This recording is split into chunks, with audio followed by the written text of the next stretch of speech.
Welcome again to another episode of Jim Merritt's Indiana. I'm Jim Merritt. Today we're talking about the Starfish initiative. We're in the United Way offices at 29th and Meridian, and what a beautiful place, and we very much appreciate the opportunity to film here.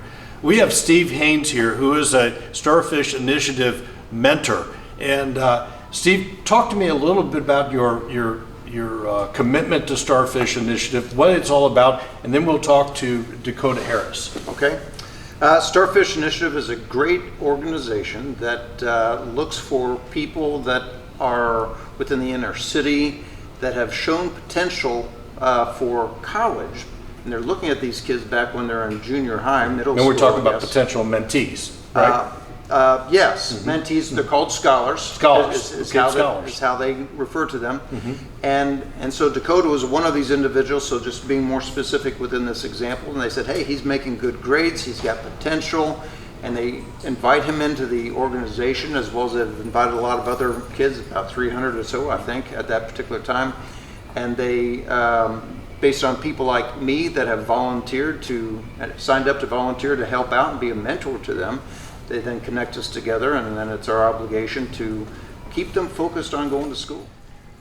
Steve, you two are matched up. Yes. How that happened, and Starfish Initiative is such a great organization, but how'd you all end up together? Well, that's a great question, because I remember asking that same question to the Starfish Initiative.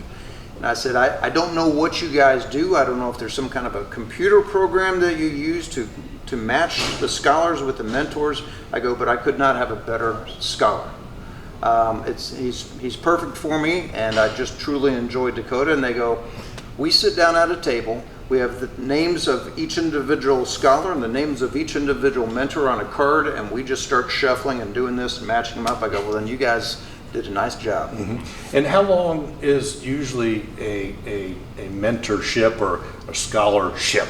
Yeah. How long were you planning on being a part of the Dakota team? Well, it's a 2-year commitment is what they ask, and I don't know what the percentage is, but I would imagine most mentors and scholars sign up for another 2 years together. So it takes them from the freshman to sophomore year in high school, and then the junior to senior year in high school. And so we signed up, and we just kept it going. It's still going today. Yeah, and so how many years has it been? 6. 6 years. How did you gravitate to the Starfish Initiative? Back in 8th grade, my school counselor, I don't remember her name, but she came to my class and asked me about this, if I wanted to join this program. Really? Yeah. That's wonderful. And what school was that? I go to Christmas Addicts Medical Magnet High School. I see. And so that's where you kind of learned of it. And what was your first reaction to it? I didn't know how to take it at the time.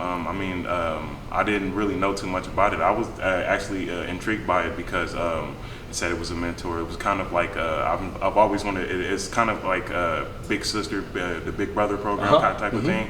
And so I was always wanted to do that. But since I saw the mentorship and said that you would be talking to have a mentor that's someone older and whatnot, I was intrigued by it because I would like to spend more time with someone that could give me, instill some type of wisdom in me. Well, that's really exciting. And in the beginning, you had lots of hopes. When did it click? Steve's such a nice person. Did it click right away, or did it take some time for you to gravitate together and find a common ground? I think I say it clicked the same night we met. Where did you meet? It was called Match Night. It's somewhere downtown. I don't know the area specifically, but it was Match Night. It was a bunch of scholars, and that's when we would meet our mentors. And so he was running late though. Oh. And he was running late. Very late. Very late. But it was a successful night. I mean, we clicked from then on, and I think that Saturday we went to an Indians game. Oh, okay. Tell me about the structure of the relationship or Starfish Initiative. It's such a great organization. Absolutely. Well, Starfish does have a structure. I mean, we went through training to understand what we needed to do to become mentors. And monthly, every other month, quarterly, it shifted around. they would have these formal events that we would all, participate in, come out to, and they could be anywhere from, what was the thing that we did at Butler University? It was a career fair. A career fair. Oh yeah, we did several career fairs. Career fairs. We've done. What were they? They were the treasure. No, not the treasure. Yeah, treasure hunt. It was a treasure scavenger hunt. Scavenger hunt. Scavenger There you hunt. go. Did the scavenger hunt. I was the slowest person on the team. Everybody was young, and I'm this old guy just kind of running along as best as I can. But in between, the goal is to make a connection on a weekly basis. Okay. And so during the period of the month, there needs to be at least 2 phone calls and 2 actual visits together. And typically during those visits, we'd go to an Indians game. We went to a lot of movies. Oh, yeah. Had Big a movie. lot of dinners together. He'd come over to my place and would hang out. And we have a place down in Brown County, and he'd come help me out there on the trails and on the path and all that kind of stuff. So we're doing things together. Just talk a little bit about one tool that you've learned from Dale Carnegie. I would say the most important thing for any mentor is just to be a good listener, which is Mr. Carnegie's 7th principle. Be a good listener, encourage other people to talk about themselves. And Dakota is a great, smart, value-based young man, and he's got all kinds of things that he can contribute to. And if I don't listen to him, what's the point? All right.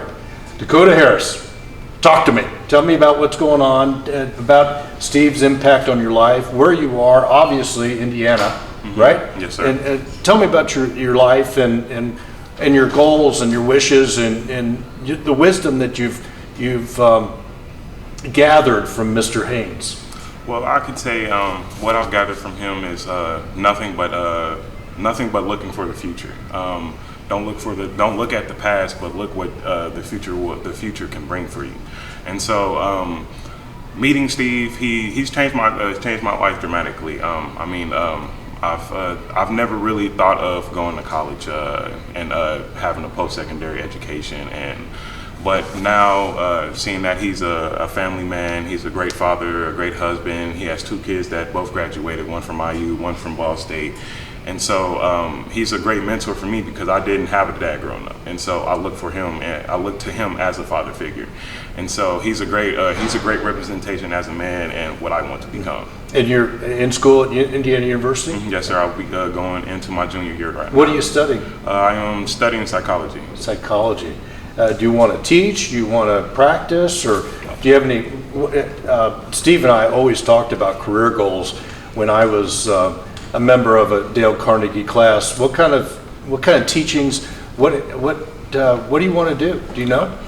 So I have 2 paths that I would want to take. I said either a school counselor because back in high school I dealt with my own kind of sort of a depression, and I had friends that dealt with their own things. I had friends that have went through a whole big ordeal than I did in high school, and it's like at that age and with psychology and what it's taught me, like it's that kids nowadays of our age don't really know how to talk to anybody older, and so I want to be that person that they can lean on and be able to open up, and so that they don't have to worry about all these emotions that hold them back from who they can truly be.